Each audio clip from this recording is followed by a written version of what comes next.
All right, let's continue with the talks, and please welcome our first invited speaker who will show us how to use Rust code in our packages.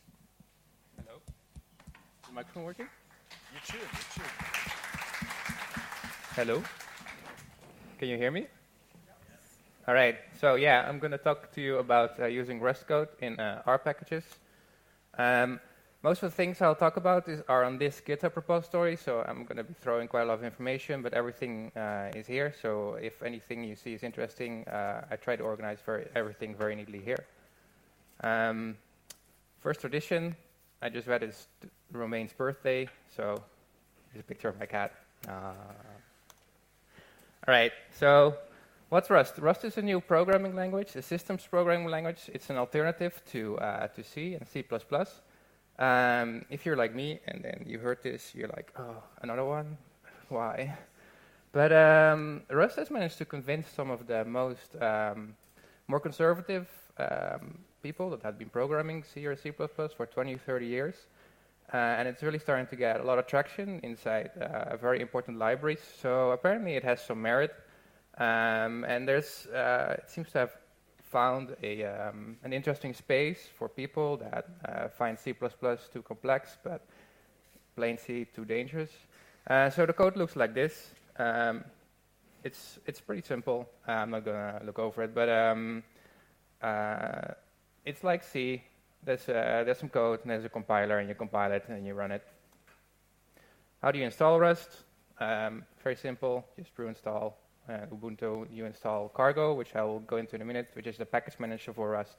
Windows, you actually have to download this installer and then run this line, and you have to add both the compilation targets for the 64 and the 32-bit. Okay, so why is there yet another language? What was wrong with C and C++?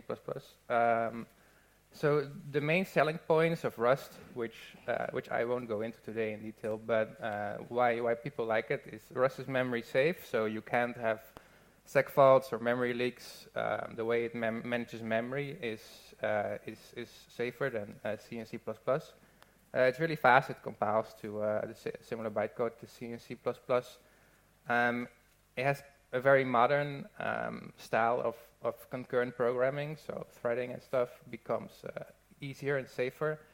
And the way to set it up is that it natively cross-compiles to any architecture. So you can write code on Mac and you can compile it for Windows or Android or iOS or Linux or whatever you want. But we won't talk about this today because talk's too short for today. What I want to talk about today is how you can quickly embed Rust code in R packages, which is what I've been doing, which is very cool. So Rust ships with a native package manager Cargo, and that's I think for us like the main selling point. So C and C++ they ship with a compiler and a linker, and that's kind of where they stop. And then if you have to build an application, if you ever did write a C library or a C package, then there's configure and there's autoconf and there's CMake, and then you have to link and there's package config and there's linking flags, and then user has to figure out which are the dependencies of your C library, and it turns into a mess. And Rust, because it has a native package manager, everything of this is like baked in, it's solved, and that's so nice. Yes, so that's what I'll be demoing today. Something else I want to mention is that Rust has no runtime library. So I noticed yesterday that this is a confusing statement. So what this means is that if we compile, which we will do in a second, compile an R package which has some Rust code, once the compilation is finished, the binary code doesn't depend on anything. There's no JV, there's no virtual machine going, it's not even like C++, a lib standard C++ DLL that you need somewhere. Like there's no runtime overhead, so that's really nice for R, so you can compile a binary package, ship it, and the user doesn't have to install anything else but R package. All right, so timer isn't running, but I don't know.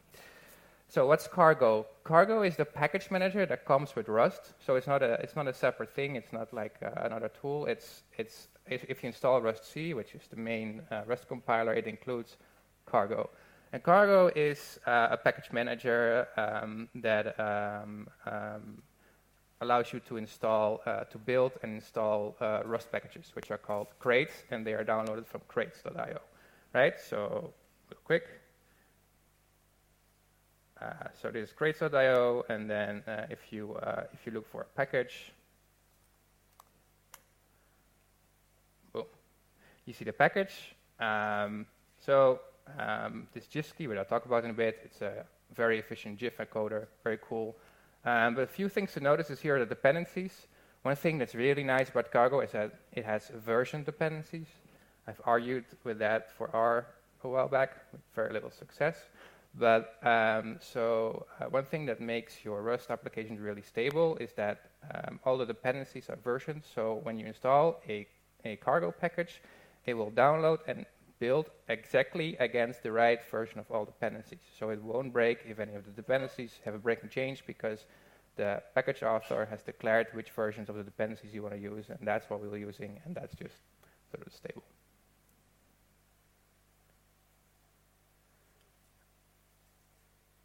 Where did I go? I'll recompile it.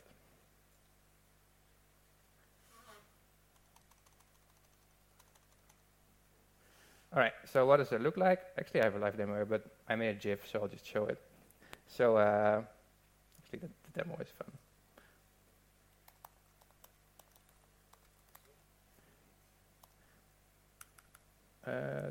Zoom. Can you read this? Cargo install gifskey.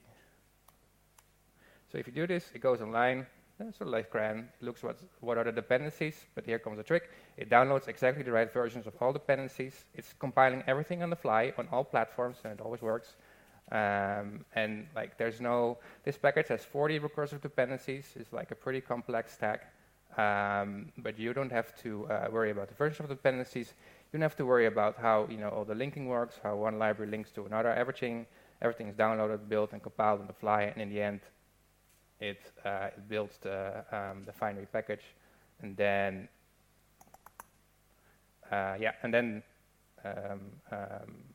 you just have the final binary, which has all of the dependencies built in.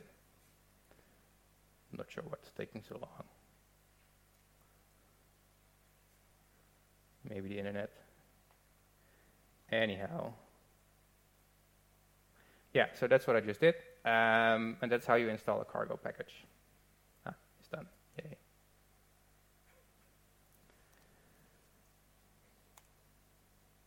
All right, so that's how you install a Cargo library. So now how are we going to embed this in Rust? I'm going to walk you through an example, which is on our Rust GitHub repository. It's called Hello Rust. It's a minimal R package that embeds Rust code. And I sort of show you, and it works on Linux and Windows and Mac, and I got AppFair and Travis. So if you want to embed a Rust package, you can go from there and sort of fork that. So this is how I set it up. This is an R package structure. If you've written R package, you recognize it. The trick here is very simple. We embed a little Rust package within the R package. So within the R source directory, there's a Rust crate, which I called my rustlib. And this is, which I'll go over a second, this is like a description file.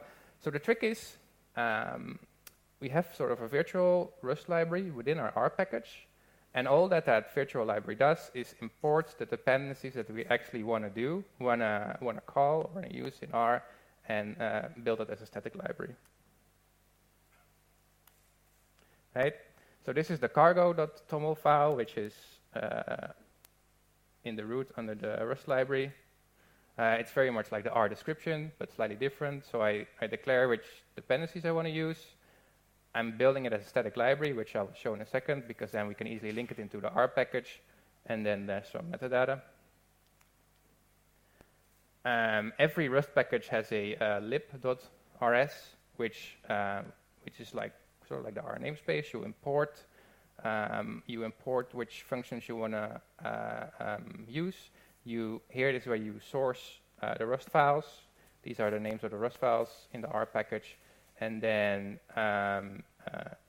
you export the function that you want to call from R. this is the, I'm now going a bit fast, but this is so, you can all see this on the GitHub package. Just trying to quickly give an overview. So this is the make_farce file in the Hello Rust R package, and this is sort of where the magic happens. Can you read this, or is it too small? No, I can't zoom. That's unfortunate. Anyway, so the trick here is simply that I invoke cargo build from the make_farce file, and then I point it to the embedded Rust library, and that will, when the package is installed, it will trigger a build of my embedded mini cargo package, and by building that, it will pull in all dependencies and build everything as a big static library. And then once that's done, I simply link it using standard package libs, which is the standard way of linking libraries in an R package. I link it to the package R package shared library, and that's pretty much it. So let me actually show this real.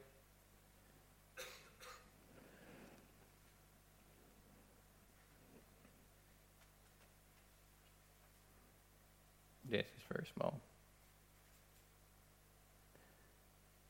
But so this is what it looks like. Oh.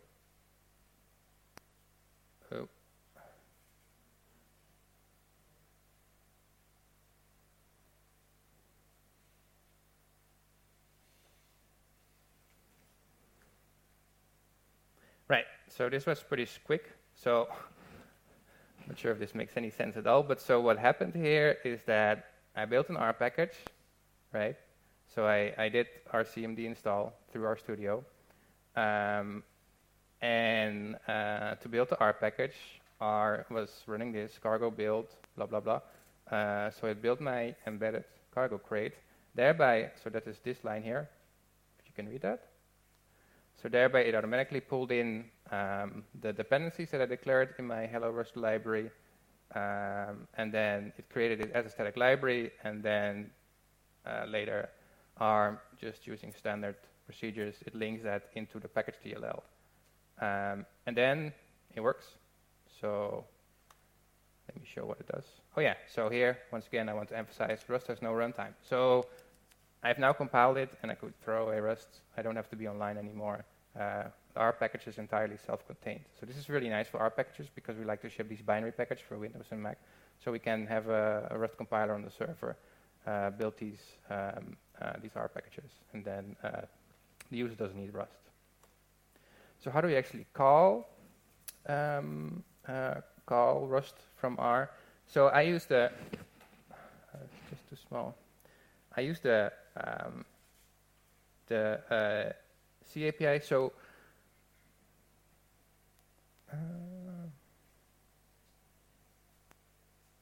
maybe this is a little bigger. All right. So this is super simple. Can we read this, or is it still too small?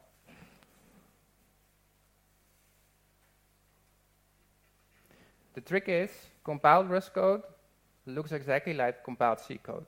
So you can compile Rust code, you can call compiled Rust code from C if you only know the C header. So that's exactly what we do. So you can define a function like this, which is a Rust function which returns a 32-bit integer. So super simple example. And then you define, you only have to define the C header. So that's this example. So here I define the same function, but I define the C header. And everything, so the Rust API is compatible with C. So so you can call this Rust function from C if you just know the header. So there's no need for a bridge or like a translation or a complex runtime library. The compiled Rust code is basically just, it looks like compiled C code.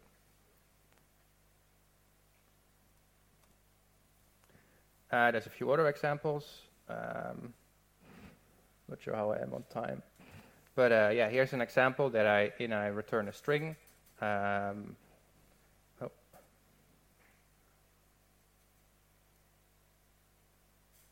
Yeah, so, and it's very simple. So, same ID. So, it's this is the C header, so it just returns a char pointer, and then my Rust function, very simple.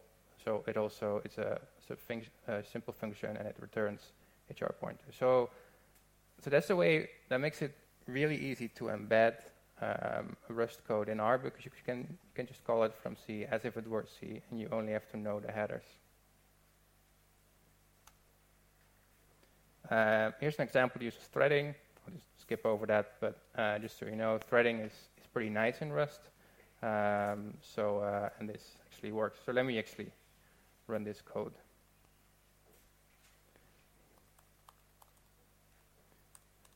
So this was the Hello World example.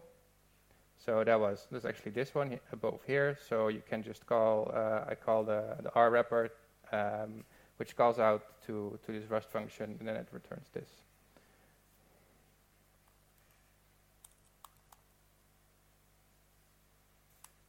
So, and here's just to show that the threading works. So here's the simple example that I used to implement some threading. Oh, where did it go? And then if you run it, you can see from the output that there's various threads running. Okay, so finally, back to gifskey. So gifskey was this very cool library that's like a super efficient, high-quality GIF encoder. So it allows you to make GIF files that almost look like actual movies. What's very cool about gifskey is that even though it's a Rust library, the gifskey author already provides the header files in C format, right? So the entire thing is implemented in Rust, but he defines the corresponding structs and the headers as C code. So we have an R package in the R Rust organization. It's called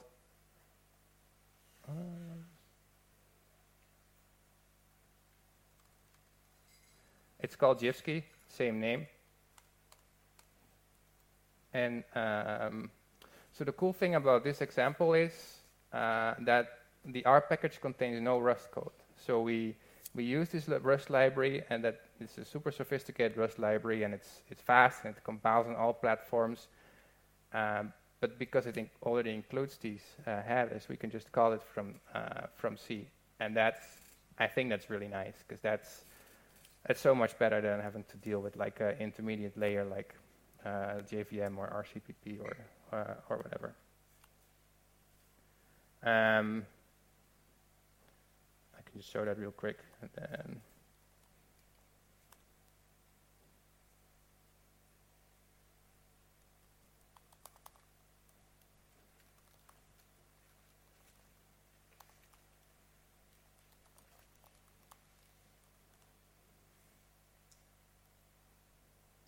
so I use install GitHub from R, and it's the same example as before, and it starts pulling in all of these Rust libraries, starts compiling everything, linking everything into this big library. Probably take a while again for the last one. And then once it's done, it just compiles the R bindings. Yes, I'm done. And then we're done. And then we have the R package. But I'm out of time to actually demo it. So yeah, that was pretty much it. Finally, so if you want to do something more sophisticated, there's also another effort called Rust in R. I'm not super familiar with that, but that's sort of more like RCPP, where it tries to have some templating code to actually work with R objects within Rust. It might be overkill if you're just trying to wrap a library, but it could be useful. Yeah, that was it. So, like I said, everything I showed is on the R Rust GitHub organization. Thank you.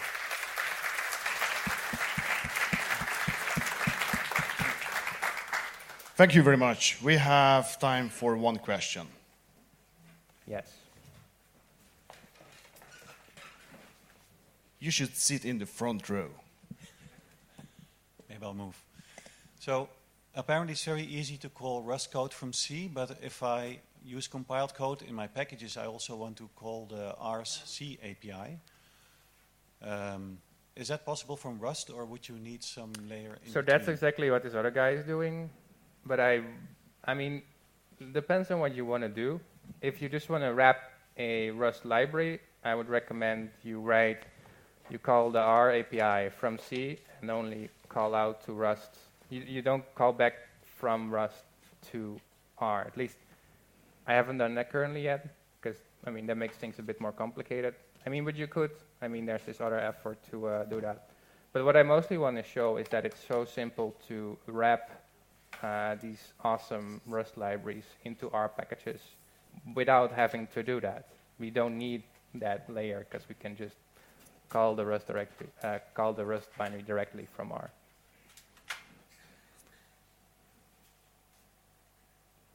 Thank you.